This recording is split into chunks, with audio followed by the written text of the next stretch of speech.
Our movement is united by shared values and common purpose. We believe all working people deserve the same freedom corporate CEOs have, the freedom to negotiate a fair return on our work so we can provide for our families. We have zero tolerance for politicians like Scott Walker who want to take away our freedom to join together. Today, I'm joined by 900 union members who proudly do Minnesota's work.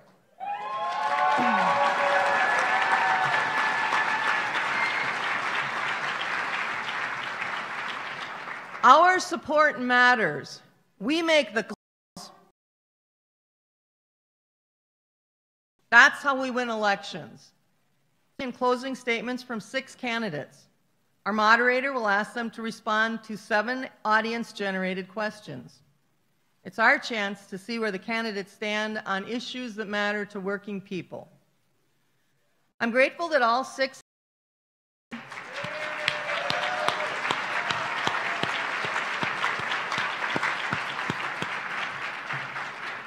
Please treat them with respect, and please hold your applause until the end of the forum.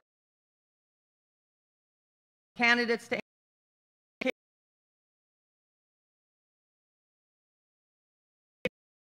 else clear for their cameras. Our esteemed moderator, Barbara Reyelts. We've invited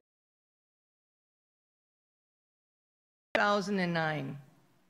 Barbara recently retired as news director for KBJR 6 and Range 11. She's a trusted voice who has broadcast news to the Northland for 38 years. Please join me with a warm AFSCME welcome for our moderator, Barbara Reyelts.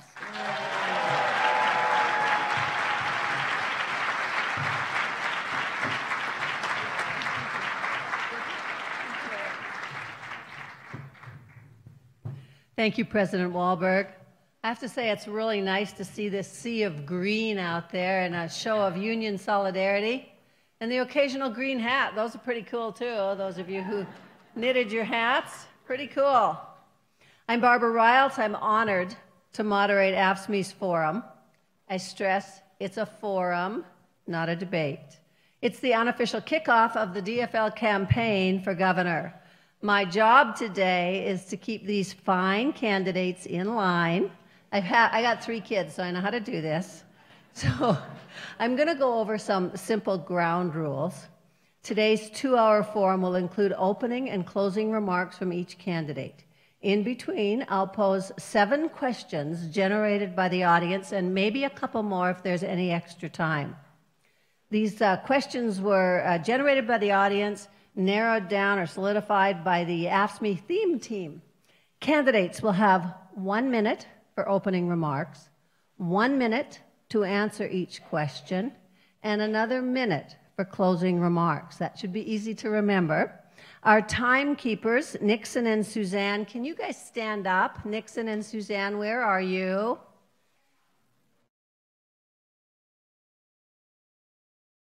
Who is it?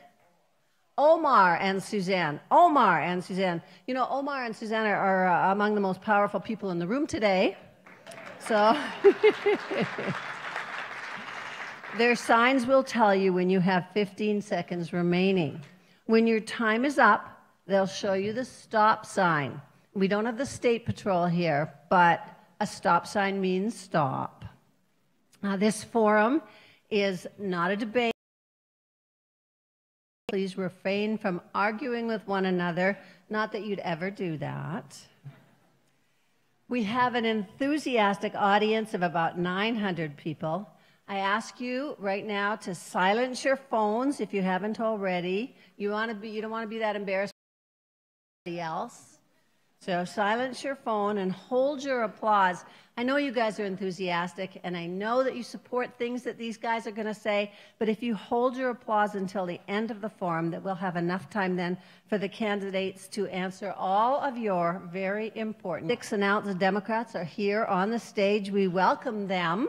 They're seated alphabetically from left to right, beginning with Chris Coleman, the mayor of St. Paul. Down there, right to left. Tina Liebling, a state representative from Rochester.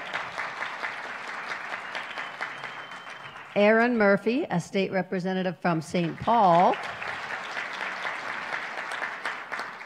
Rebecca Otto, Minnesota's state auditor.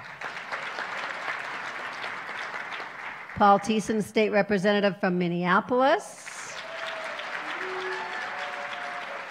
And Congressman Tim Walz from the 1st Congressional District. I met with Congressman Walz not very long ago, and he asked me to please speak to Congressman Nolan about not running. So all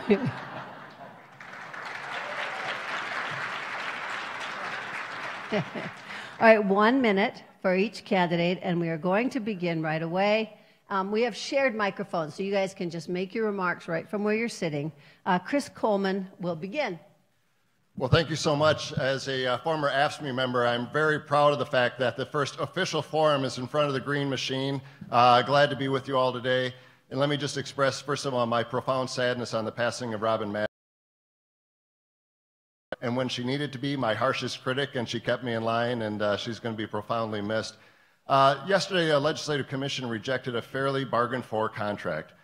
It was a decent contract. It provided a minimum raise for all of you and continuation of the work that we've done together, and it was rejected by the Republican cabal in the state legislature. Don't have any doubt about this. There is a war against state employees, against public employees, not just in the state, but in this country. I want to lead the fight back against the people that don't respect you and don't value you for what you do. I know that together we can set a progressive vision for the state of Minnesota. We can move forward and continue in the great tradition of this state, investing in our people, investing in our families, and investing in our economy. I want to be the champion for you, a leader of all state employees, and I'm anxious to continue this conversation. Thank you so much. Thank you, Chris. Tina Liebling is next. Well, hello, everybody. I'm Tina Liebling, state representative from Rochester, and I also am a former AFSCME member, AFSCME Council 31. When I lived in Chicago area, I was on the bargaining committee. I was on the executive committee of my local. So I'm very happy to be here with you today. So when I ran and was elected in Rochester, I'm now in my 7th term in the Minnesota House of Representatives. I am the first Democrat to be elected there in over 30 years. And I did it as a progressive. I've always been a bold progressive, which means I've always been solidly on the side of the ordinary people of Minnesota, who I call the hero. And I'm running for 3 reasons, basically. One is that the working people really need a voice, that we have to be sure that we're for the working people, not the big shots and the insiders. We can't be people who put our finger in the wind to see which way it's blowing. We have to have strong, solid, progressive principles. And I can stand up to the bullies. And that's really important. Thank you. I'm glad to be here with you today. Thank you, Erin. Rebecca Otto is next. Hi. Sorry. That's okay, Barbara Reyelts. Erin is next. That's right. Sorry, Erin. That's all right. My name is Erin Murphy. I am a registered nurse and a teacher. I am a state legislator and a mom, and I'm running for governor. And I'm running for governor because I believe in a kind of politics that improves people's lives. And when we do that together, we build a bright future for everybody in the state of Minnesota. I want to do that with you. There's not enough time in this 1 minute for me to tell you my story, but let me say this. I grew up in a union household. My dad built cars for a living, and he taught me through his work the power of solidarity, of sticking together. As a nurse, I left the bedside and worked for 14 years with the Minnesota Nurses Association because I believe in the labor movement. I was the first person seated when the Minnesota Nurses Association affiliated with the AFL-CIO. I was the first person there, and since I have been elected, I have continued to fight alongside with you for working people, and when I'm elected governor, I will continue to do that work with you so we build that bright future. Thank you so much for Thank you. These guys are great. They're as good as news people for knowing exactly when 30 seconds and 1 minute is up. So excellent. Let's keep that up. Rebecca Otto is reeling now. All right. Hi, I'm Rebecca Otto, the Minnesota State Auditor. I'm so happy to be here with you today and have this opportunity to address your convention and members. I am a 3-term state auditor. I'm the first Democrat woman to ever be elected to that office. I'm the only Democrat to ever be reelected. And it's been my honor and pleasure. I get to work with local government folks around the state, have been in every corner of the state, And I'm running for governor because I am running against what I call the politics of unfettered greed. And the politics of unfettered greed is threatening our quality. Big money in propaganda campaigns and dark money in our campaigns or in the election cycle. And the politics of greed says that all taxes are bad and they must be slashed, that all the protections for us are bad and they must be repealed, and that all government workers are bad, and that's nonsense. And they want to privatize everything. And there's a better way, and it's called the politics of the common good. And so I look forward to answering your questions. Thank you. All right, Paul Thissen is next. Well, thank you for being here. And, I've had the great pleasure and honor of visiting all of you, many of you in your hospitals and in group homes and in union halls and all across the state of Minnesota. I've learned a great deal. And I've also worked with you at the Capitol for years to push back against anti-labor legislation, to pass the biggest expansion of collective bargaining rights in a generation in this state, to make sure that we raised the minimum wage and got to equal pay for equal work for women. That is stuff we did together, and I think we know each other well and we can work together well. But I want to talk a little bit about the future today. This Janus case that is coming down is probably the biggest threat to the labor movement, maybe in its history. And we need to fight it, but if it happens, it will change the landscape. And I want to tell you the response to that, in my mind, is to organize, organize, organize. And as the next governor, I will organize with you, because not only is it good for you, but it's good for everyone you serve. You are the advocates for the child that needs child protection services. You are the advocates for prison workers. You are the advocates for the transportation workers that keep our roads clear. We in Minnesota need you to be there, and we shouldn't be undermining your ability to advocate for yourselves and the people you serve. And as your next governor, I will stand there right with you. Thank you, Paul. Next up, Tim Walz. Well, thank you. I'm Tim Walz. I'm a public school teacher from Mankato. I'm a football coach of a state championship team at Mankato West. I'm a 24-year veteran of our nation's Army and Army National Guard. I have the privilege of being the highest-ranking enlisted soldier in the history of this country to serve in Congress. More importantly, I'm husband to Gwen and dad to Hope and Gus, a 16-year-old and a 10-year-old. I've had the honor of representing the 1st Congressional District, the 2nd Democrat in 125 years, and I know that there's many green shirts out here that made that possible. What I know is how to build winning teams. I know how to take messages to every corner of this state, and I'm running for governor because I grew up in a family that watched medical bills and forced my mom to put off retirement for 20 years after my father died and we were young. I'm running for governor because I know as a teacher what that public school does to opportunity, and I know what it's like as a teacher to take money out of your paycheck to make sure that every child gets an opportunity. We can take a progressive labor message to every corner of the state. We can take our message to our neighbors who don't understand what we do. We can take this message and make sure that the Minnesota that we love and hold dear continues on. Thanks for having me. Thanks very much. You've got a lot of impressive titles in this group, but I hope you don't mind if I refer to you by your first names, and just for the sake of timing. Our first question, remember, 1 minute. Keep an eye on these guys with the signs. Our first question will be addressed down the line to each candidate in the order that we did our 1 minute opening statements.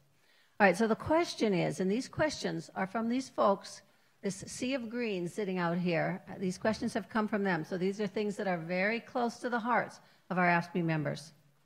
AFSCME members do Minnesota's work. It's getting harder to provide public services when the state rides a budget roller coaster.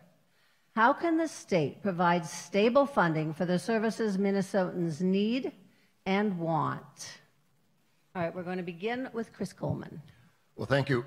The state of Minnesota is facing a fiscal cliff in just a couple of years, and we need to address that. In 2005, when I became mayor of the city of St. Paul, I was coming in on the heels of Norm Coleman and Randy Kelly, who for 12 years played gimmicks with the budgets, shifted the costs forward, and weren't honest about the cost of government. I tackled that problem head on. I was honest with people about what services and quality services cost, and we continue to move forward and build our city together with all of our public servants that were working in our parks, in our rec centers, and our libraries across the city of St. Paul. The fact of the matter is, the first thing we need to do is we need to roll back the tax cuts that the Republicans had for big tobacco, for large corporations, and for the richest Minnesotans who don't need those tax cuts. That's what's the most important thing that we can do for fiscal stability in the state of Minnesota. We need to be honest about the services that you provide. We need to be honest about how we build a great Minnesota, and we cannot cut our way to greatness, and we certainly can't cut on the backs of AFSCME employees across the state of Minnesota, and you can count on me to lead that fight. Tita Liebling. So yeah, absolutely, we have to make sure that we're not cutting taxes for the wealthy and shifting the burden onto lower income folks. But there are a couple specific things I think we can do that would help. One is we need to put inflation back in our budget forecasts so that really Minnesotans can see the real cost of the things that we need to buy. So that when we say, so we know that wages need to increase over time, and so we're honest about that in our budget. The second thing that we need to do that I think would really help is to let Minnesotans know what their taxes buy. So in Minnesota, you never see a sign that says, "Thank you, taxpayers, your gas tax fixed this road. Thank you, taxpayers, your taxes are keeping this disabled person in helping them get a job or helping them stay in a job." We need to find better ways to let Minnesotans know how important their taxes are and what they pay for, the wonderful things that they pay for, that the services that all of you deliver. Erin. When I'm the governor, the budget's going to stay balanced. And if we have to raise taxes to do that, I'll do that. When I was elected, we had budget deficits.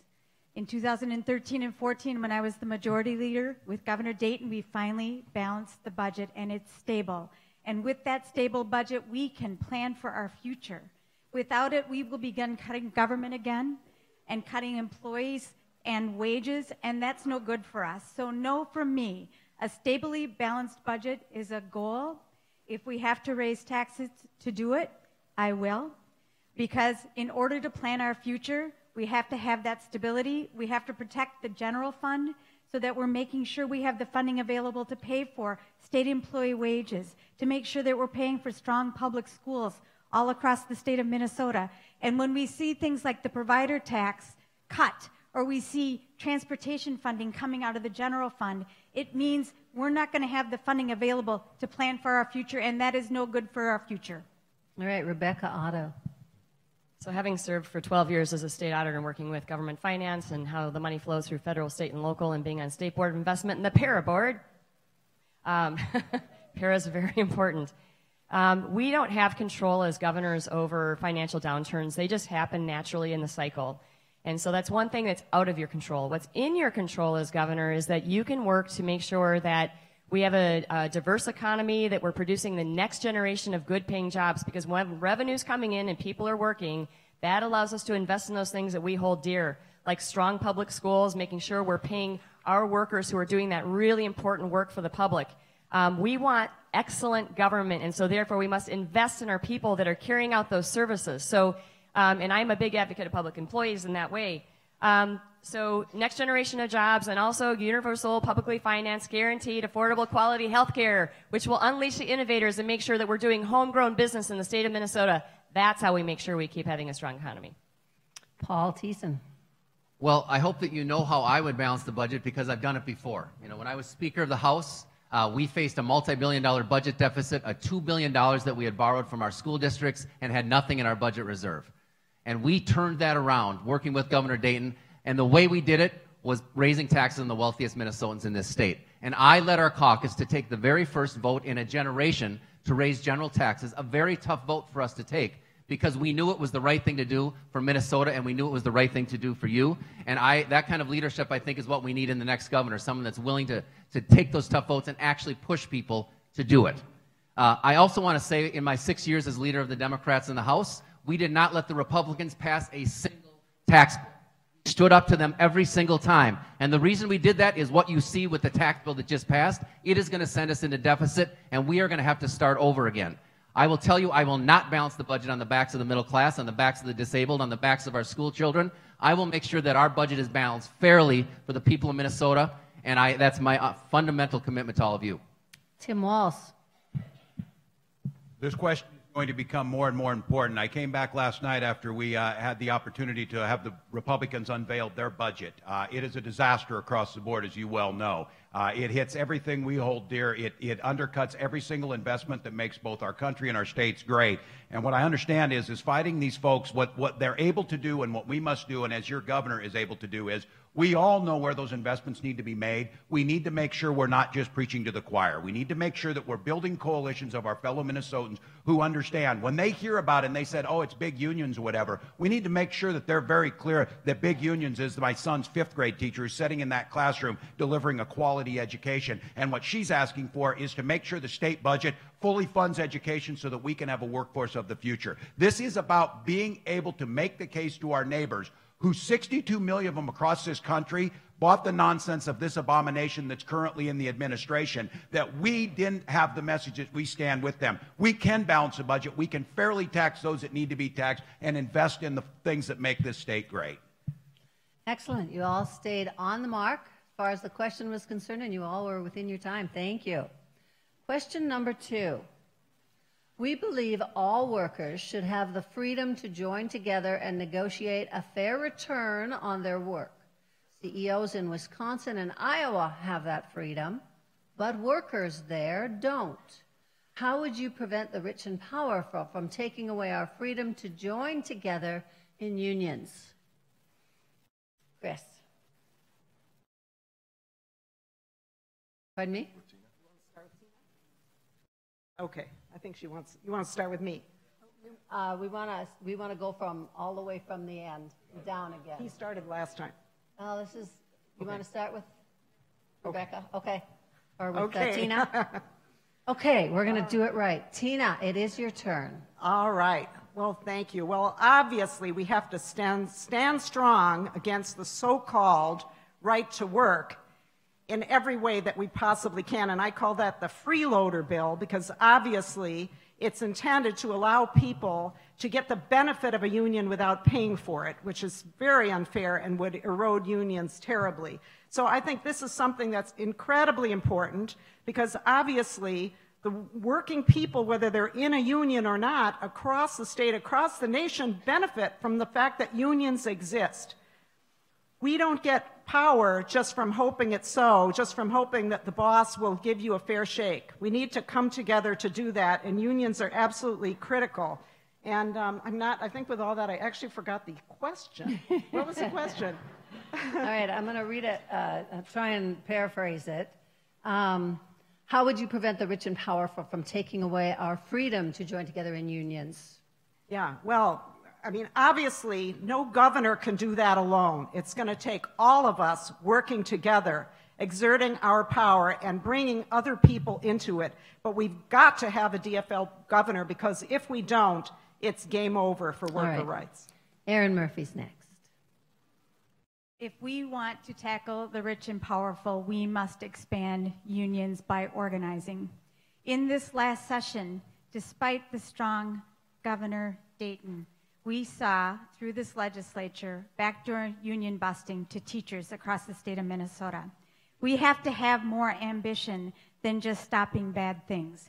We have to work together to continue to expand our universe, to continue to attract workers to our unions, to continue to bring them to our fight. That is how we build the middle class. That is how we make sure that our hard work pays off. That's what my dad taught me when he went on strike over and over and over again. That is what I learned with Minnesota nurses as we continue to organize nurses across the state.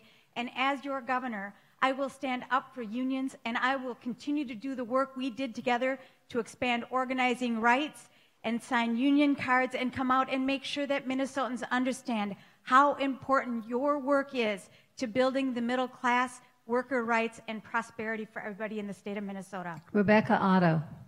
Veto.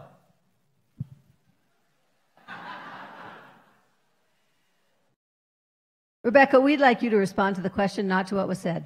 Oh, no, I'm not responding to her. I'm saying I'd veto any effort to undo collective bargaining. Veto. Okay. Paul. That's right. Well, that is right. The governor can just say no, and that's what we need to do. And I have demonstrated over and over again in my career in the legislature that I'm willing to stand up and say no to precisely those corporate interests, this consolidation of corporate wealth and power that is really distorting this country. So we absolutely need to do that. We need to organize, as I said at the beginning, and I will be right there organizing with you, making the case for how important the services that you all provide are, not just to you, but to the people that you serve, which is all Minnesotans.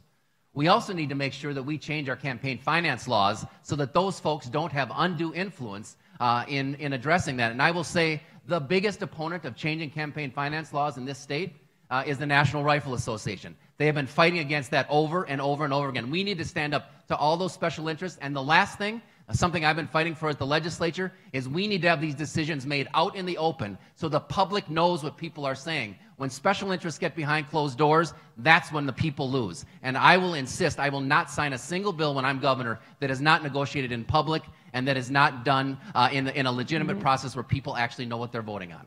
Tim. You all know what's at stake. You watched it in Wisconsin. You watch it take 6 weeks in Iowa. The way we make sure you're collectively right to bargain, ensure our way of life, is by winning this race. Simple as that. Winning this race across the state. Better yet, win this race in places where we can pick up House seats in places like Albert Lee. Making sure that we're reaching out to our neighbors in greater Minnesota who we need to make sure understand the power of what we're doing, what it does to improve people's lives, what it does to improve their lives. We've got neighbors who are using their weekends to work against our right to collectively bargain. The damn weekend that you gave them by collectively bargaining, they're using against us. We need to make sure our message is aimed at those very people that so many have given up on, because we know this isn't just about politics, is a means to an end. If we do not win this election, we don't get to the end, which implements progressive policies that improve people's lives. You have to be able to know that this campaign is going to be fought from all the money across the country, ensuring that the last progressive Midwestern state falls. We need to say it stops here. All right, Chris. Well, I reject combining those things, rich and powerful, because they may be rich, but you are powerful. When you stand together, when we as union members, when we as union supporters stand together, we will not be defeated. When we stand with Education Minnesota and SEIU and MAPE and the AFL-CIO, we will win these elections. When you stood with me in 2005 in the city of St. Paul, we beat back those special interests. We beat those rich folks back that were taking our city in the wrong direction, and we won. And when you stood with Mark Dayton in 2010, the state of Minnesota won because we stood together. That is how we're going to beat back what the Republicans are trying to do. We know exactly what they're going to do. We saw it in the legislation that they sent up to the governor's desk this year, and thank God he was there to veto it. But the fact of the matter is, we need to continue to work together and win this election. That's why this election is more important than any other election, because within 15 seconds of the Republicans taking control, if they get the governor's office, right to work will be the first bill that they introduce and pass, and we cannot allow that to happen. We are powerful. They may be rich, but we have the ability to stop them. All right, our third question. Nearly 200,000 Minnesotans receive a public pension. Do you support our defined benefit pensions? How will you keep them strong? All right, and this time we're going to begin with Erin Murphy. I do support our public pensions, absolutely, and I will continue to work to make sure they're funded, they're balanced into the future. People who work for a living earn their pensions. You have earned your pension just like I earned my pension. And as I negotiated with the nurses, we made sure we not only protected the nurses who were currently working, but we also made sure we were protecting the pensioners. Retirement security is something we earn. We earn it with our pension. We will continue to work together in the legislature, with the legislature, to make sure that it is adequately funded, but know this from me. Under my watch, you will not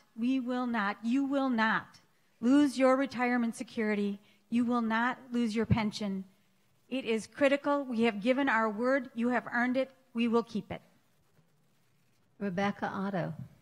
It's been my honor and pleasure to serve on the Para Board for 12 years and on the State Board of Investment now for 12 years, where we invest about $90 billion. A lot of it's your money. And in Minnesota, we believe in making sure that people have retirement security, especially our public employees. I go around the state and speak on this topic. I talk to Rotaries and chambers and whoever wants me to come, Lions clubs and Democratic groups. And a lot of them think that this is going to bankrupt government. That is absolutely not true. So for every dollar that we pay out in benefits, 71 cents was on investment returns. Whenever I tell groups that, their jaws drop.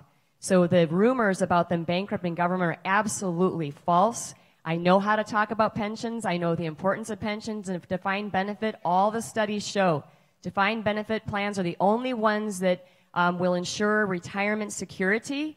And as your governor, I will continue to educate. I'm a former teacher, was in the teachers union. I'm good at teaching. And I taught a bunch of 7th graders. So anyway, but that's what I will do as your governor. We're not going to walk backwards because we're not going to allow for poverty in our senior population in the state of Minnesota. Paul. Public pensions are a promise that we've made and a promise that as governor I will keep. I will veto any pension bill that changes from a defined benefit plan, and I will veto any pension bill that unfairly reduces the pensions that you have earned. I've led the fight for public pensions in the state legislature for my time there. As Speaker and as leader of the Democrats, it's the only committee that I chose to serve on because it's that important to me. I'm the only Speaker in the state of Minnesota's history to actually put a line item in the budget we put together to make sure that pensions were well funded and are going to be secure in the future.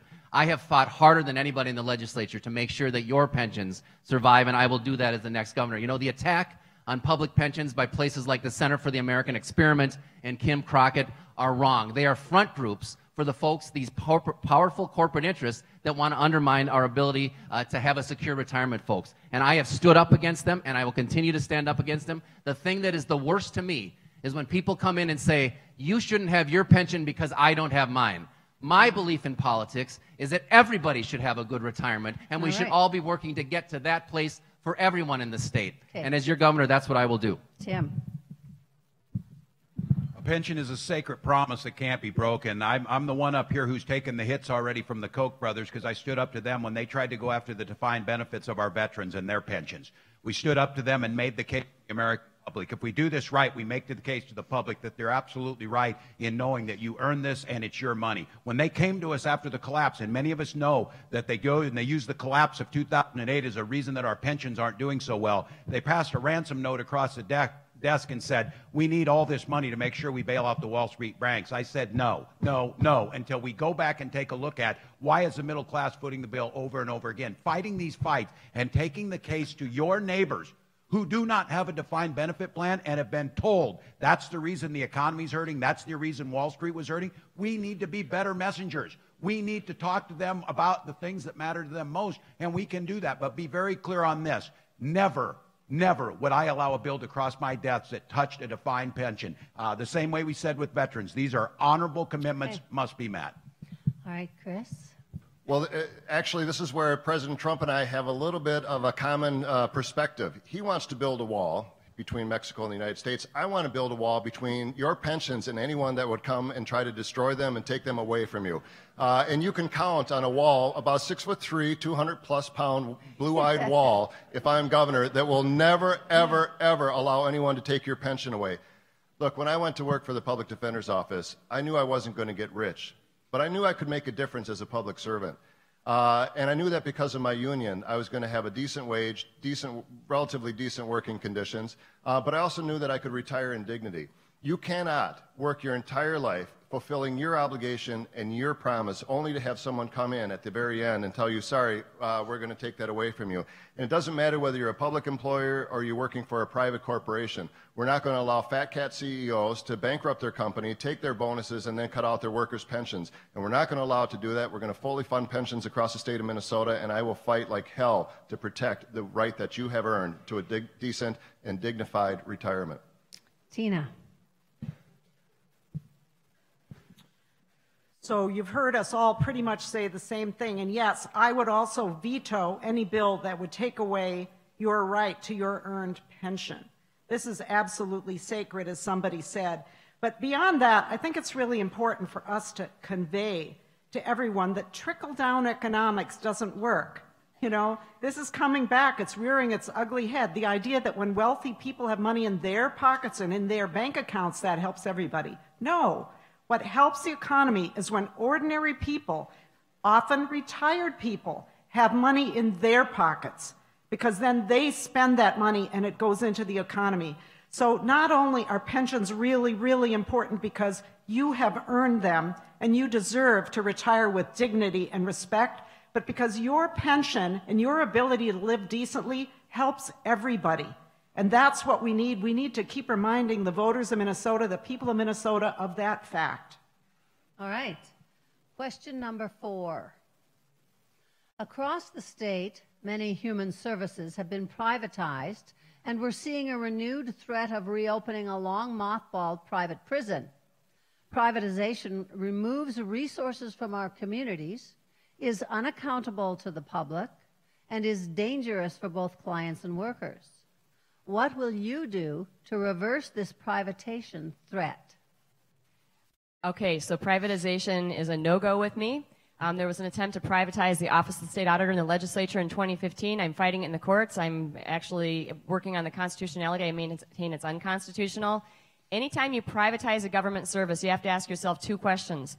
Number 1, what's not getting done? And number 2, how much is being diverted to profits? We are not going to commoditize our criminal justice system under me as governor. I will veto that. And, you don't get to hold the private sector accountable like you do government. It's a very, very different model. And so, and in my office, the sad fact of the matter is it was a bit bipartisan, and these are good union jobs in the Office of the State Auditor. And so I am standing up and I'm fighting even after criticism because I'm having to spend precious resources to protect a constitutional office that fights the politics of greed and makes sure that government is accountable and transparent. And in Minnesota, you've already seen, this is what I do. I will stand up for what's right. We're not privatizing services. All right, Paul? Well, I, too, oppose privatization, and I have throughout my legislative career, and we have always pushed back against the private prison. I've had the privilege over the last several months, and in a previous career as well, of visiting most of the prisons that we have in the state of Minnesota. And I know that the tough work that's going on in those prisons to keep people safe, to keep the corrections officers safe, to make sure that we're providing the discipline that we need and providing the recovery that we need for those folks. The fact of the matter is, the problem is that we are not funding our services the way we should be funding them. The way we keep places, the way we keep our services strong for our corrections folks, for our Department of Human Services folks, is to actually fund our government in a way that actually allows that to happen. And as the next governor, those are going to be my priorities. Those are going to be my values. The fact of the matter is, we've gotten to a place in this country where the dollar has become the only measure of our success, and I don't believe that that's the case. I think that our greatest measure of success is seeing each other as neighbors, as parents and friends, as volunteers, as members of our church or our synagogue or our mosque. Right. That's the value we need to put on the people of Minnesota, not the bottom line profit of private corporations. Thank you. Tim? Well, I fought these fights, and I'm at the tip of the spear on the one that's coming after our civil servants. It's no secret that the main fight's being fought against the VA and our AFSCME brothers and sisters who provide quality care to our veterans, many of them veterans themselves. The Koch brothers and their front groups like Concerned Veterans for America have brought a privatization effort to the House that was unrelenting throughout the summer. I stood my ground, and when that piece of legislation was defeated, and we came back with a coalition that included the American Legion, the Disabled American Veterans, the Paralyzed Veterans of America, we made a case that was so strong that if you touch or try and privatize these services that are a sacred requirement for us to deliver, there will be hell to pay for that. When that bill came back to the floor, we got a unanimous vote. We got a unanimous vote on making sure that it didn't happen. That's how you build coalitions, to ensure that it is absolutely politically untenable for them to make that case. And when it comes to privatization of prisons, nothing could be a worse idea. If your entire business model is based on high recidivism rates and undercutting what the service to the public is, it is a non-starter. All right, Chris.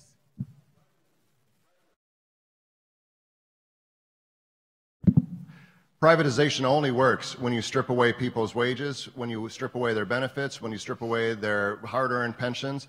Privatization is a sham. In 2000, when I was a young city council member, there was a former mayor named Coleman, and I hope you all know that, no relation.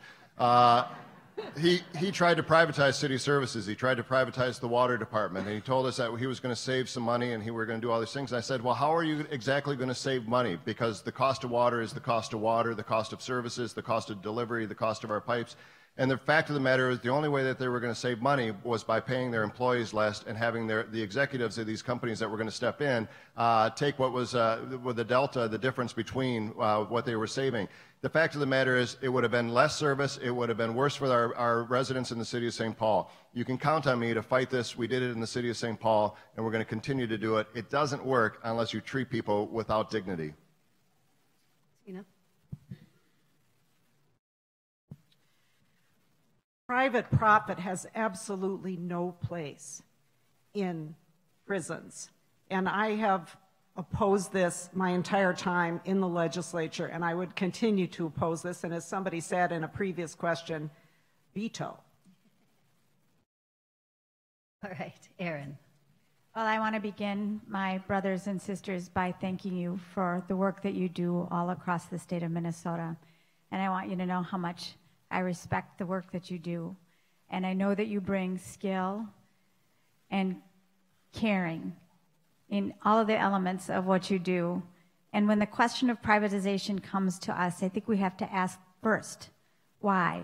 And what are we going to lose if we allow a private profit industry to take over the work that people who are doing for the people of Minnesota? What do we lose in that transaction? I remember in this last session, one of my colleagues wanted to do some analytics to save some money and vend this out to a private entity. It was 3M. They had no proof that it was going to save money. We know that the health plans are not saving the state money, but we're using them. That is a privatization. We know that in testing we use Pearson, and that is not saving us money in our budgets and in our schools. We know that they're doing the same thing in the discussion about privatization in our prisons, and that has a Question 5. Are you willing to put your job as governor on the line to support Minnesota unions? We put our jobs and our lives on the line for Minnesota. All right, Paul.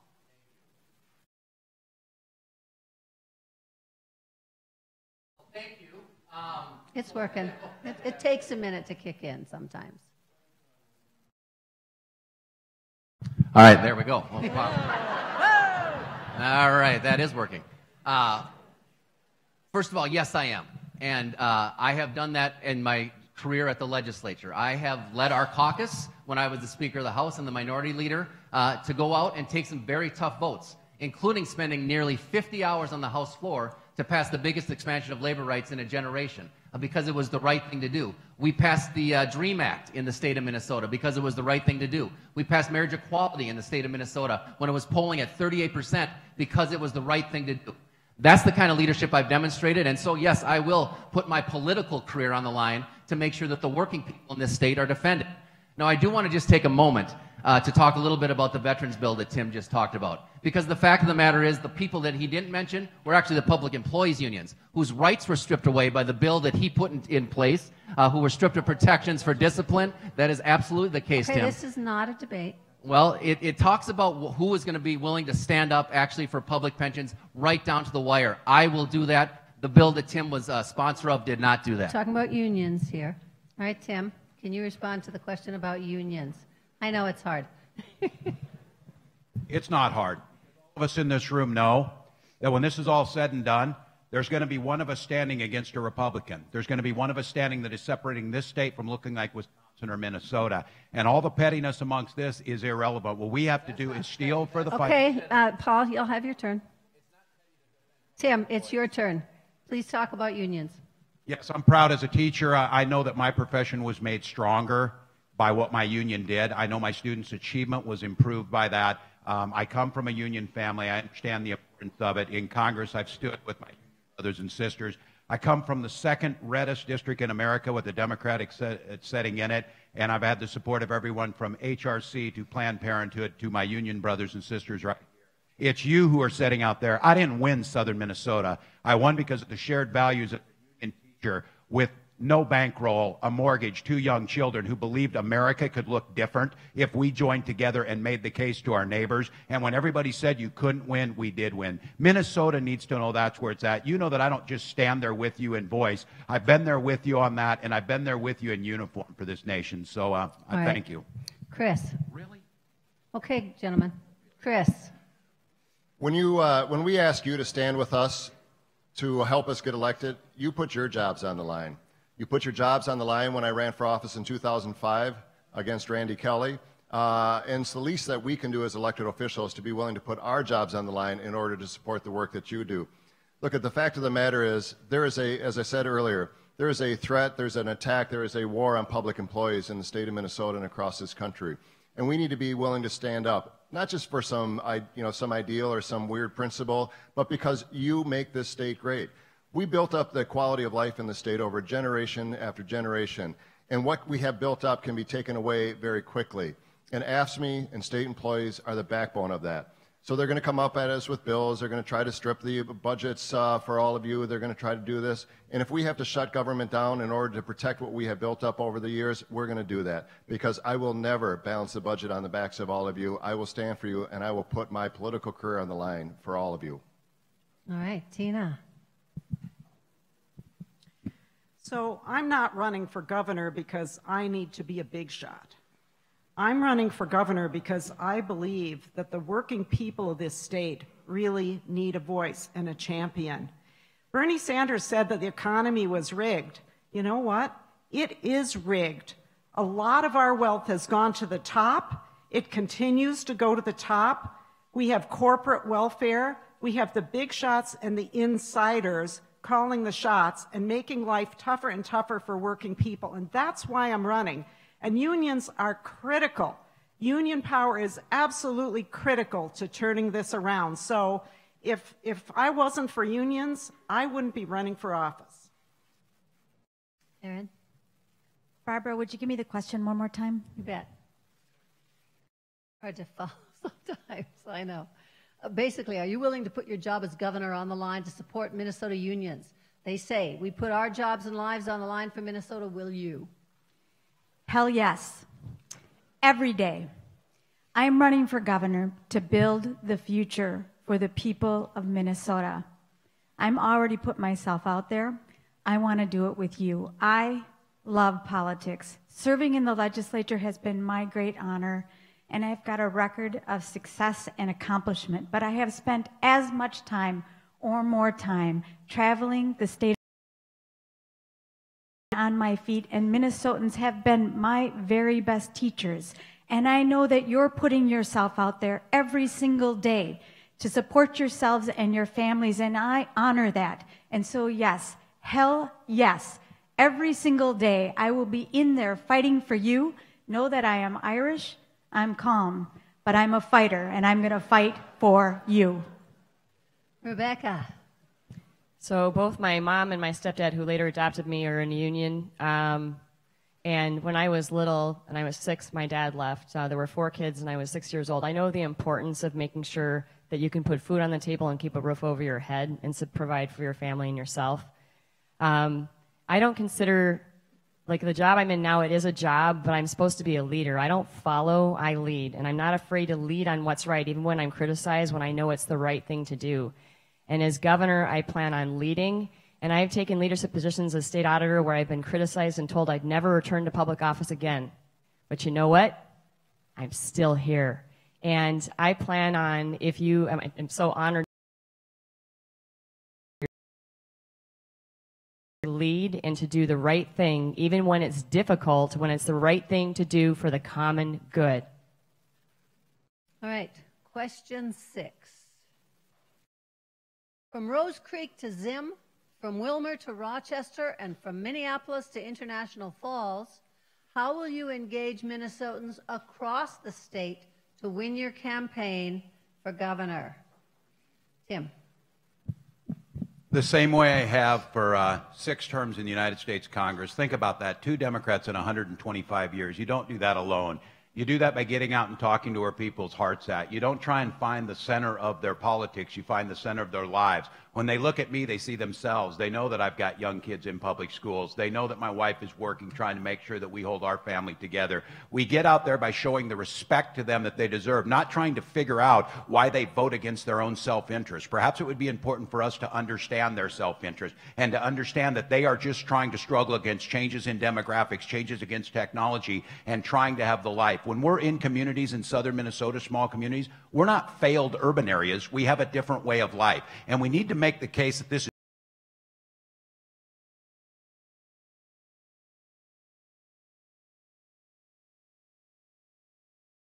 the reason we don't have it done is we don't have people that in the legislature have the courage to raise the gas tax and fully make sure our transportation needs are there. Go talk to our neighbors, build the coalition, and get things done.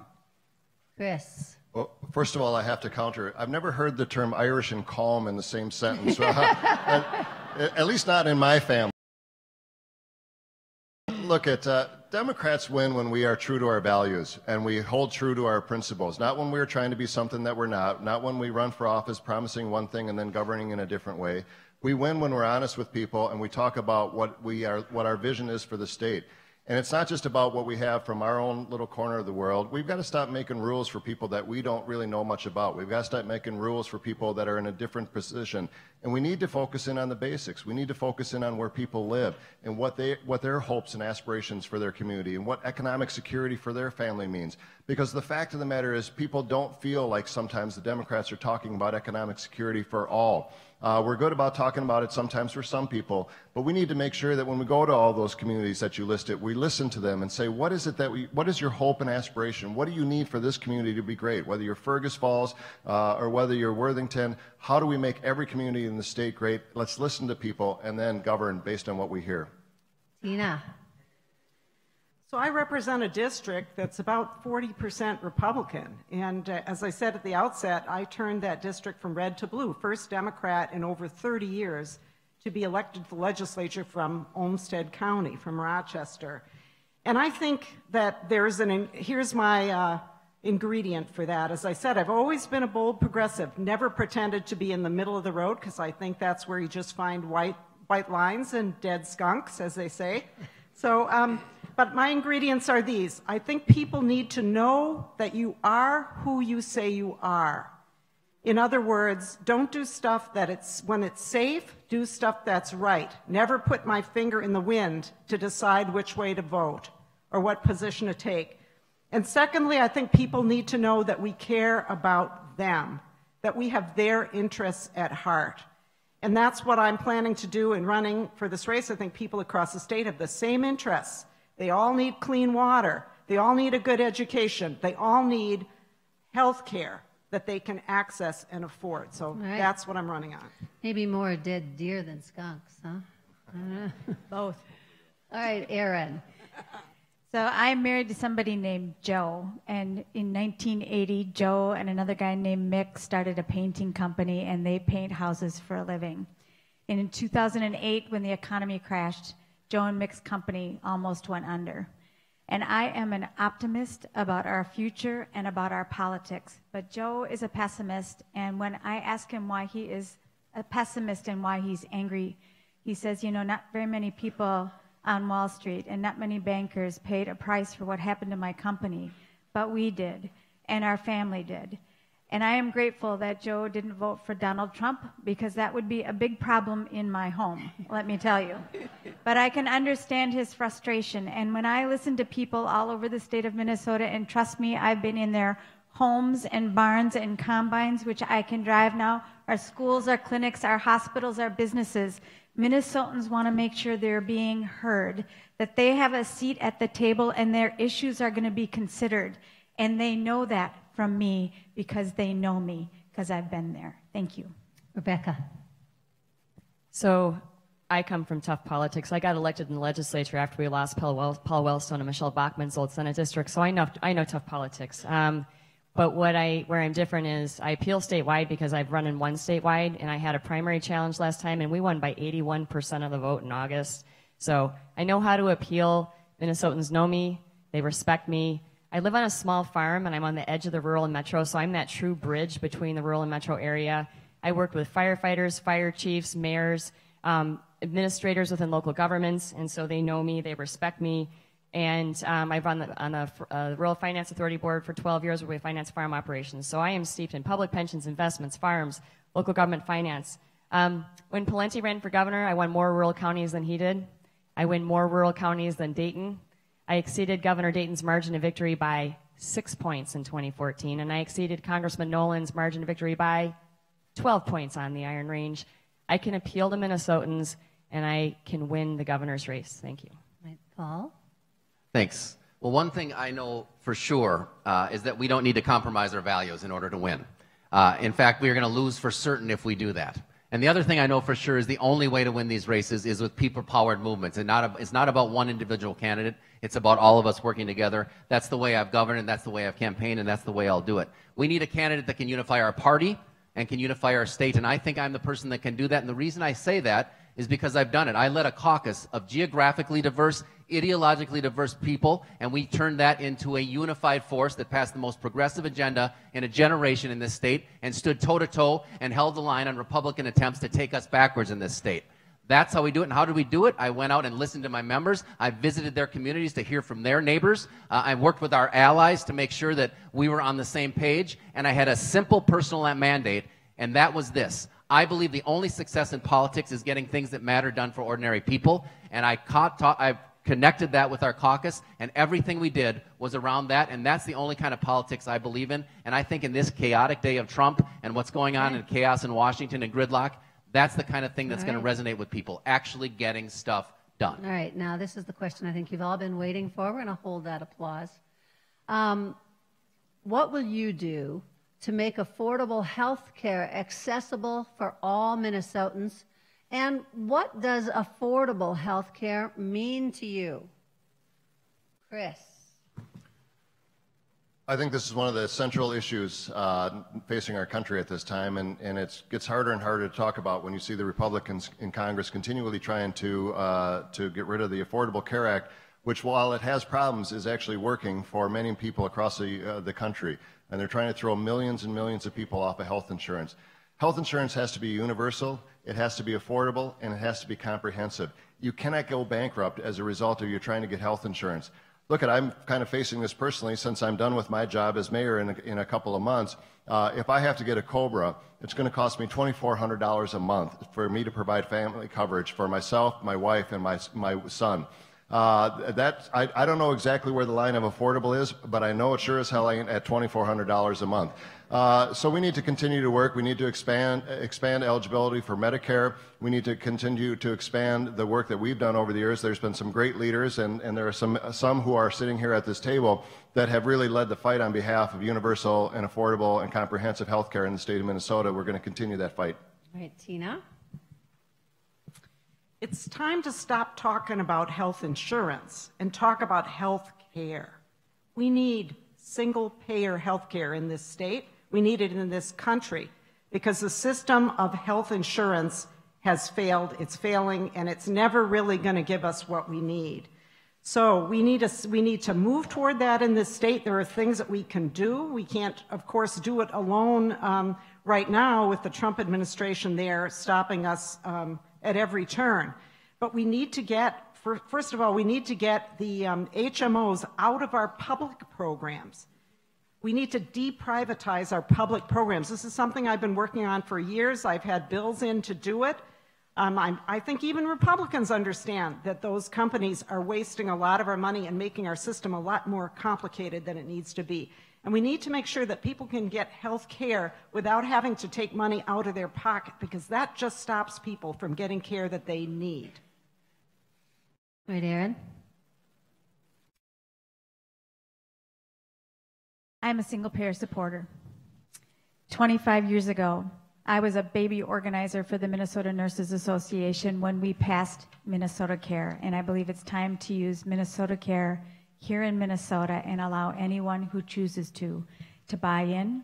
And it's time to contract directly with providers across the state and move the HMOs out.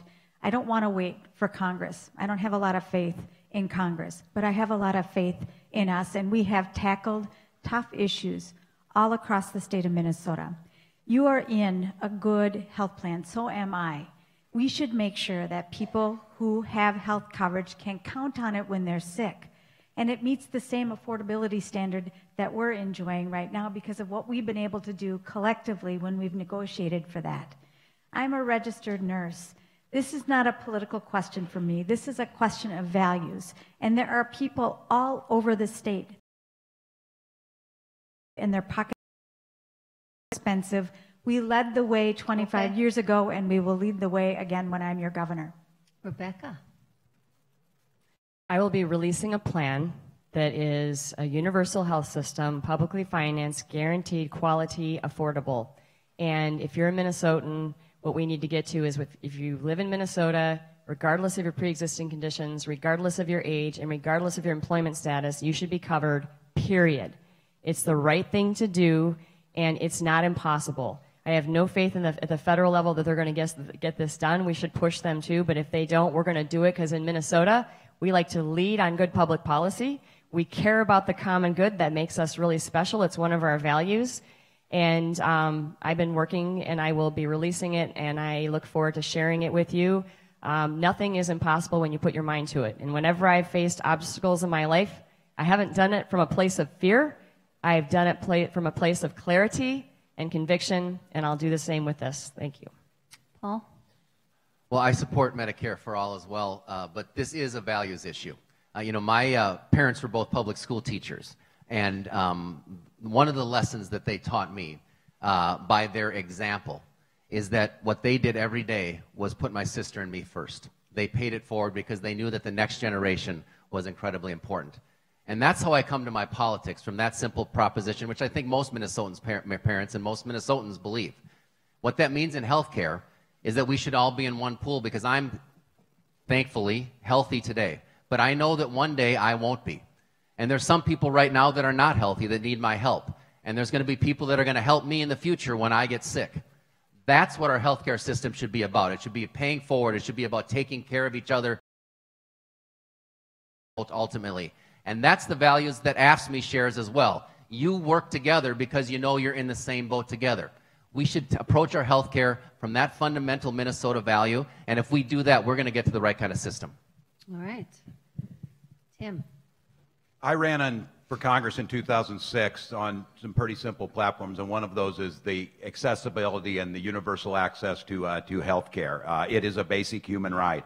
I voted for the ACA that expanded health care to 26 million people, ensuring that pre-existing conditions and lifetime caps wouldn't kick you off, and I voted 70 times to defend it. But what I do know is the fight on health care is going to be fought at the state level. The next governor is going to be the one that protects us as a firewall from what's coming. Today, if many of you have heard, the president put employers at their own whim to deny women reproductive care and reproductive rights. It's an assault on all the things we hold dear. We in Minnesota question about affordability. No matter your income or pre-existing conditions, we need to make sure you're covered. And I want to make sure I thank our folks at SEIU who are here today. They are fighting to understand that just having insurance with no provider is also a problem. So thank you for fighting for our rural hospitals in Albert Lea and throughout southern Minnesota and greater Minnesota. All right. Next up on our schedule is closing remarks, but I just want to ask Jennifer, do we have more time? All right, I think I'm going to ask a few more questions, and if someone could kind of tell me when we have the 7 minutes left for closing remarks, that would be helpful. All right, so I'm gonna start with question 8. These are bonus questions because you guys stuck to the rules. I appreciate that. So we are a diverse union founded in the social justice movement. Currently, the rights of our sisters and brothers who are people of color, identify as LGBTQ, have a disability, or maybe lack documentation, are under threat. How will you protect our basic human rights? And we'll start with Tina. Well, first of all, these are issues that are really important to me, and I think the premise of the question is absolutely right on. How is kind of a tough question because we have to really protect these rights on so many fronts, and we're going to have to keep doing that over and over. Who you elect is part of that, but of course it involves all of us fighting together and making sure that we ourselves are bringing people in and not excluding them. But I strongly believe that we are all in this together. And when you look at our state and the demographic change, I say to people in Rochester who, once again, are not all Democrats, I say to them, listen, this is not charity. When we are concerned about children of color getting a good education in the inner city, or people who are immigrants being brought into our economic system, this is not about charity. This is self-interest, because we're all in this together, and we are not going to be a strong state unless we have everybody fully functioning and fully participating at the highest level they can, no matter where they come from, no matter what they look like. Erin? The labor movement is a social justice movement, and I come from labor, and everywhere I go, I am talking about racial disparities, bias, and racial discrimination that is holding people back from opportunity in Minnesota, and it is our job now as the leaders of the state to make advances, to make sure that people aren't falling behind in earning, in health, in education, in incarceration rates. We know the way forward is through bringing people to this conversation. I was at a house party. We've done more than 70 house parties across the state, and we had a conversation about this. A woman very frustrated with me and my position on driver's licenses for people who aren't documented. I gave her my answer, why, from my perspective, it was important to make sure that people had a driver's license even if they weren't documented, and she was not happy with my answer.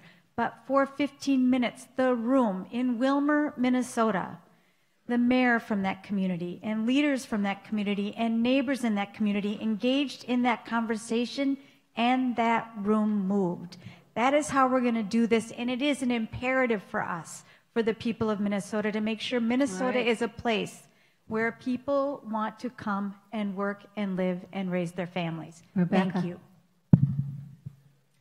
So this is personal for me. I don't talk about it often, but I have a diverse family. So and we have a diverse Minnesota family. So what I always say to folks is this: I don't care where you live. If you live on a reservation in Minnesota, if you live in Crookston, Minnesota, if you live in Caledonia, Minnesota, or you live in Minneapolis, Minnesota, we're all Minnesota family. And as you know, with family, we don't always get each other. We don't always like each other. But we must care about each other because we're all part of one big family. And I had a gentleman who was pushing me on the phone recently. He likes me, but he's not of my party. And he started to talk about those people.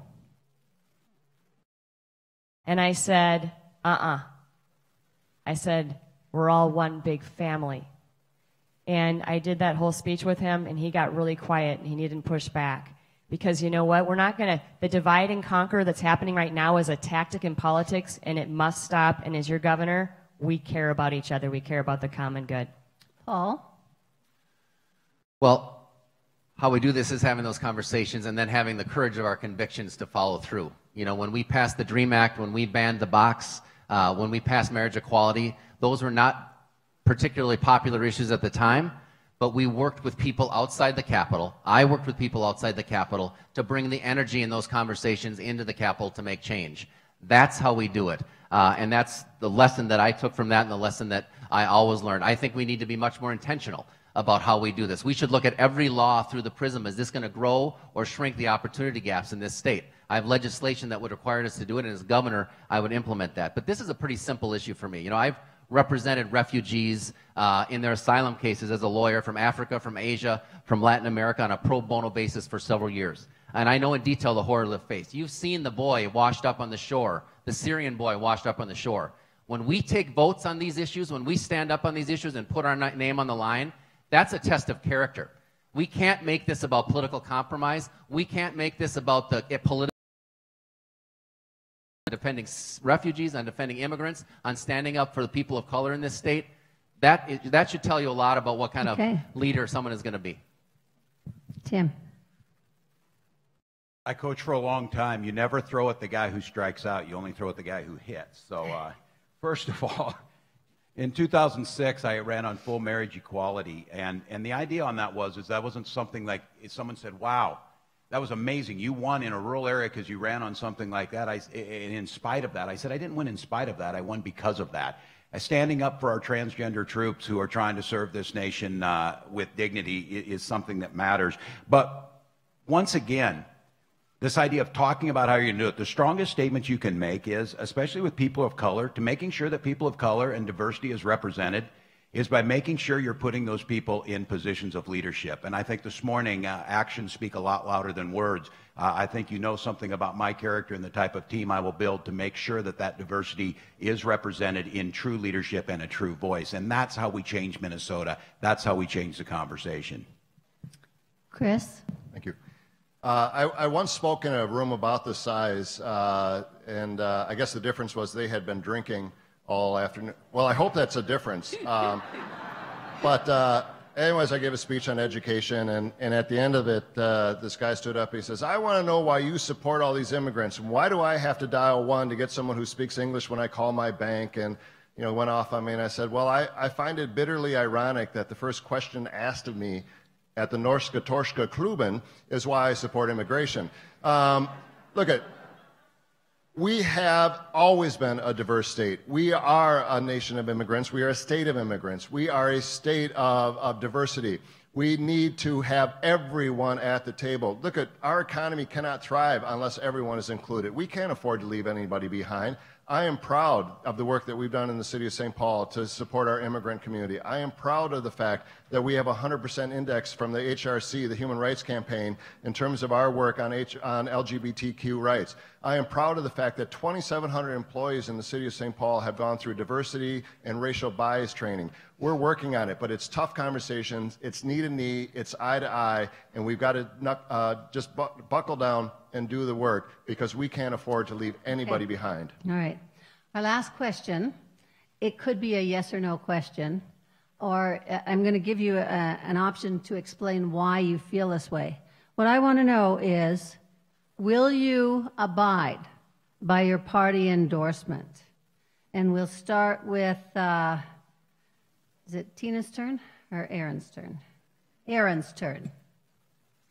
Yes, I will abide by the DFL endorsement, and with that endorsement, I will win the primary. It is time to put us back in our politics again, and if we allow the next election to be conducted by those who raise the most money, can put the most mail in your mailbox and the most ads on your television, we will not be a part of that politics. 70 house parties across the state already, engaging in conversations, listening and getting to know Minnesotans and building a campaign from the ground up is the way that I will win that endorsement, and we will use that endorsement to win the primary and the general election. I will abide by the DFL endorsements. I'm going to earn it from you. Thank you very much. Rebecca. My plan is to abide by the endorsement. I'm concerned by hearing comments from some that say that they might just not do that. I think a party endorsement is very, very important. I'm working very hard to get it. I've held listening sessions around the state for months, engaging with Minnesotans to understand their hopes and dreams as well as their concerns and struggles. I've been through a tough primary where we were outspent 4-1, and we were victorious 4-1. So love can trump big money, and the endorsement for me will be very important. Paul? I'll abide by the endorsement because I fundamentally believe that this race and any race is not about an individual. And anybody who makes it about the individual is on a losing track. What this is about is building a movement of all of us working together to win. That's through our pro-labor friends, that's through all of our allies here today, and it's through the Democratic Party.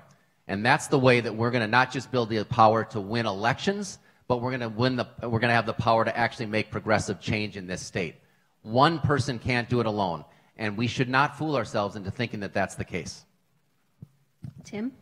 Our primary responsibility is to win in November. Nothing else matters than that, making sure that we're prepared to win in November. It's irresponsible not to be prepared. This field may not even be set up here yet. I fully intend, and we're working incredibly hard to win the endorsement. I've been endorsed by the DFL 6 times. I know that's the reason that we win, but I think it's important to be prepared to win a primary, to defend that, to make sure that we're in the best position to win in November so that the values that we hold dear, the values that middle class and working Minnesotans care that we are there to get done for them, we're able to do that. So I fully intend and hope I can earn your support for that endorsement. I will defend that in the primary, and I will make sure that we are best prepared to win in every corner of this state to make sure that we have a progressive governor come next November. Chris. I intend to fight like hell for the endorsement. I intend to receive the endorsement, and I intend to take that endorsement and carry it into victory in November. But as the people in this room know better than anybody, the most important thing is to have a candidate coming out of the DFL primary that can speak to the hearts and minds and the values of the people of the state of Minnesota and actually be able to win. We can't afford to lose this election. I hope that I can stand behind a DFL endorsed candidate come June of next year, and as long as I'm convinced that that is the candidate that can best win in November and beat back the Republican money that will come into this race, will pour into the state of Minnesota from across this country, then I will stand strongly with that candidate. But we need to win this thing, folks, and we cannot afford to lose. You know that better than anybody. You know what the stakes are. Tina. So as I've said before, and kind of echoing what Paul Thissen said here, I don't think this race is about me. I'm not in it because it has to be me. But we need a candidate who's going to be about the working people of this state and stand firmly with them and not with the big shots and the insiders. So it absolutely is my intention to abide. But again, it is not about me. It's about this state and whether we can bring people together to understand where their interests really lie, because we can't, people often complain about partisanship. This is not about which tribe you belong to. It's about being on a side that's for and with the working people of this state. All right, thank you, candidates. We're going to move now to closing statements. The order has been set by AFSCME, so we're going to go with the order that they've set despite the bonus questions.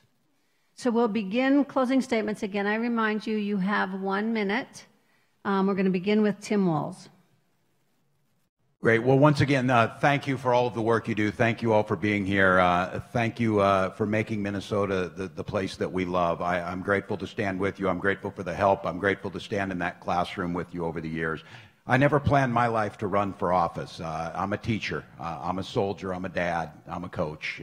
That's what I do. But my life prepared me well to do it. I know what Minnesotans are going through every day. I know what it's like to try and find daycare. I know what it's like to try and figure out how to make ends meet when your child's sick and you're trying to figure out if you've got time away. Those are the things that Minnesotans care about. I don't look a lot like a lot of other Democrats. That's because we don't win in any other place. We always have better ideas, and we're not able to win and communicate with folks who think we're speaking to their heart. I've been able to do that. They trust me. They know that I have their best interest at heart, and we understand what's at stake here. The Minnesota that we love, the investments in our community that we care about, those schools where I've spent my time, those National Guard units where our neighbors come out to defend us or pick up after tornadoes and after floods. I hope I can earn your support. We can make Minnesota even greater than it is. Paul? Well, what I've done in my life and in my political career is pretty simple. I've rolled up my sleeves, I've worked hard, and I've delivered results for everyday Minnesotans. Just like all of you do every day. That's the values that we share.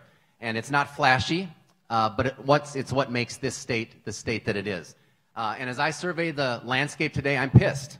I'm angry that our culture values coarse and profanity over more old-fashioned values like decency and intelligence and respect and love and concern for the least among us. I'm mad that we're in a situation now where the rich and the powerful, the well-connected, a fewer and fewer, smaller and smaller group are making all the decisions that's undermining our ability of we the people to control our own destiny. I'm angry at Congress and the legislative leadership who think it's okay to cut deals behind closed doors. That's not what this should be about. I've stood up to that time and time again, and I will continue with your help to do that as the next governor. This is what I promise you. I will stand with you every step of the way. I will have you at the table. I'll be straight with you even when we disagree. I will work with you all the time and work hard for you, and at the end of the day, I will make sure that what we are doing, what our goal is, they're delivering results for people across this state. All right. That's what we need. Erin. Rebecca? Rebecca Otto, I thank you so much for hearing us today and allowing us to be here. I'm running against the politics of unfettered greed and running to make sure we're operating with the politics of the common good, because that's a Minnesota value. And I don't care, again, where you live in the state. You might live in the Northwest, the state, or central east. But One thing we all hold in common is this. The same things keep us up at night. Keeping a roof over our head, food on our table, clothes on our back, and our health. My agenda is called Renew Minnesota. I've released my statewide vision name. It's Renew Minnesota. I've released the first part of my plan, Minnesota Powered Plan. I'm going to be releasing another part of my plan. And in it, all Minnesotans will be able to see themselves in it, because we also stay up at night because of our health. So I'm going to make sure that my agenda is a bread and butter agenda that will speak to all Minnesotans, and I would love to be your governor. Thank you. Now, Erin. Thank you, Barbara, and thank you, everybody, for being here and for such an awesome forum. I want to let you know that I believe in us, and I believe in our capacity to solve the toughest problems in front of us, and I have seen it over and over again using a kind of politics that improves people's lives. And when we do that, we can build that bright future that I know is in store for us. So our kids and our grandkids want to live here, raise their kids here, start their businesses here. That's our obligation now as the leaders of the state of Minnesota. We can't go into this election afraid.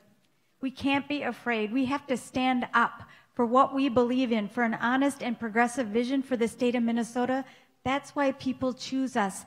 That's why people vote for us. And that is how we will prepare to govern and build that bright future. I need you in this fight with me. And if you believe, like I believe, in our capacity to do that, I hope that you'll join me. I want to earn your support. I want to earn your vote, but mostly I want to earn your trust and put that back in our politics again. Right. Thank you so much for such an awesome afternoon. Tina. So the real question that everybody is, I think, concerned about is who can win and what does it take to win? Because we all know that we have to win. And I will submit to you that winning, first of all, I think that a lot of us could win, but I think that what increases our chances of winning is when we are authentic, when we pick people who say what they really believe and have a record of being consistent, because people have really good BS detectors nowadays in politics. And if we think we know what's safe, that we're going to pick somebody that's going to be safe to win, we're fooling ourselves, because look what happened in 2016. A lot of us thought we were safe and we were going to win, and we were 100% wrong. So we need to let people know that we are for them. That's what we need to do, not that they're with us. I'd like you to go to my website, tinaliebling.com. You can find out more about me. I know I'm not as well known as some of the people up here, but my positions are on my website. And finally, if you want to know what distinguishes the six of us, just remember what TINA stands for. There is no alternative. All right. Thank you, Tina. Chris. Maybe one. People, can we reset the clock? People often ask, you know, what does it take to be a great mayor? And I'm not putting myself in that category, but I say that the person that's the mayor of a city has to love that city more than any other person in it. And I think the same thing is true for a governor. You have to love this state. You have to love every corner of the state of Minnesota, and I do. I am passionate about Minnesota. But I'm passionate about what we have built up in this state. I am passionate of what we have done together. The work that you do in our prisons to keep us safe. The work that you do in our libraries and in our parks. The work that you do to help us keep clean drinking water across the state of Minnesota. You are what makes Minnesota great. And I want to support you as the next governor in the state of Minnesota. I know how hard you work, and I know you're not getting rich at it, but you can make a difference, and you have made a difference. This is a great state, but it's only going to be great if we continue to invest in the very things that have made it. It takes only one legislative session to undo decades of progress across the state of Minnesota. Folks, we got to win this one.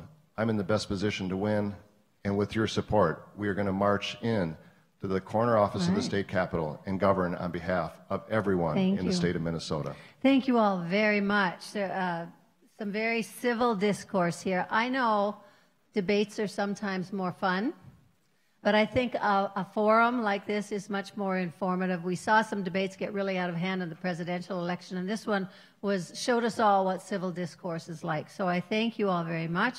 I thank the AFSCME members for coming here in their sea of green.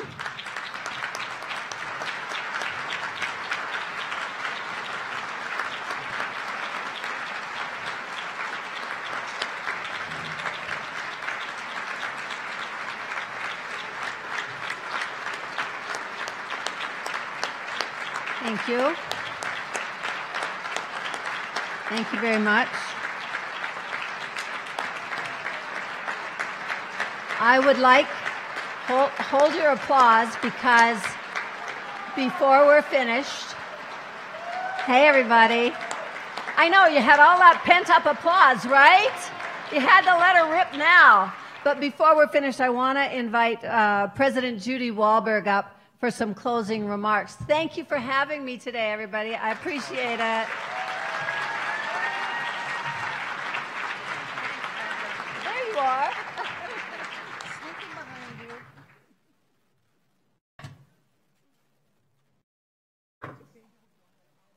you. That's okay. It's okay. It's a wet speech now, but we'll deal with it. No, that's okay. What an amazing forum.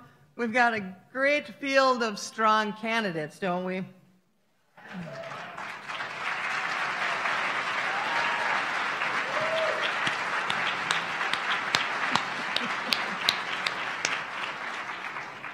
We're calling on all of them to publicly support our freedom to join together in strong unions to make our communities better.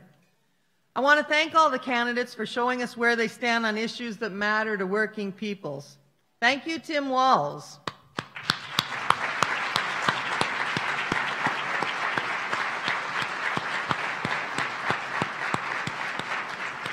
Thank you, Paul Thissen.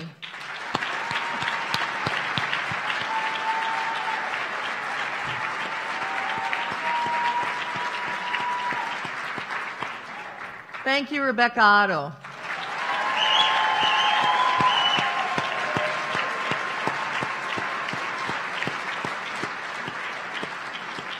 Thank you, Erin Murphy.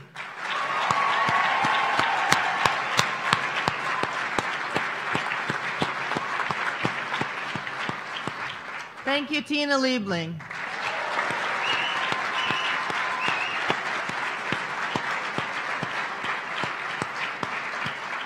Thank you, Chris Coleman.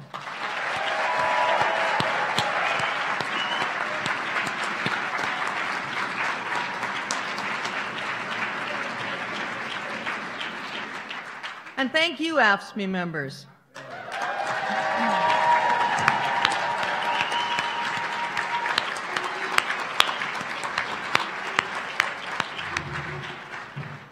Together, we are one of the most politically active unions in the state.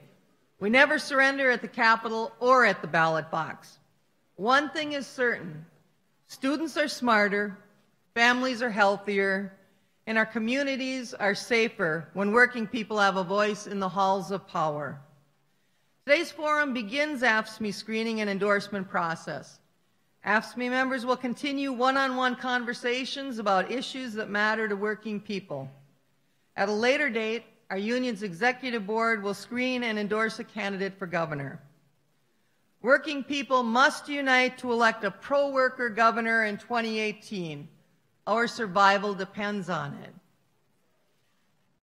We will now recess, and our convention will reconvene in 30 minutes at 3 o'clock. Thank you again.